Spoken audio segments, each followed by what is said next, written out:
ठीक है। देखिए दर्पण हम लोग पढ़ रहे हैं प्रकाश। प्रकाश में यह दर्पण सूत्र होता है 1/f बराबर 1/v प्लस 1/u।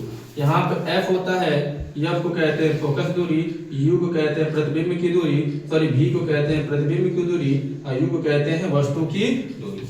अब देखिए अगर दर्पण जब अवतल हो और दर्पण जब उत्तल हो, जब दर्पण अवतल होता है तो u का मान हमेशा क्या होता है, निगेटिव होता है। उत्तल दर्पण में चाहे अवतल दर्पण हो चाहे उत्तल दर्पण हो, दोनों में u का मान क्या होता है, निगेटिव होता है। f का मान अगर अवतल दर्पण है तो f का मान हमेशा नेगेटिव होता है, उत्तल दर्पण में f का मान क्या होता है, पॉजिटिव होता है। अगर अवतल दर्पण में अगर ये जो v है, v का मान पॉजिटिव भी हो सकता है और नेगेटिव भी हो सकता है। जब पॉजिटिव होगा तो प्रतिबिंब बनेगा आभासी और जब नेगेटिव होगा तो प्रतिबिंब बनेगा क्या, वास्तविक। और इसमें पॉजिटिव बनेगा तो हमेशा क्या होगा, आभासी बनेगा। ठीक है ना। दर्पण के लिए प्लस होता है और लेंस के लिए सिर्फ और सिर्फ क्या होता है, माइनस होता है। ठीक है ना। देखिए हम पढ़ रहे थे आवर्धन।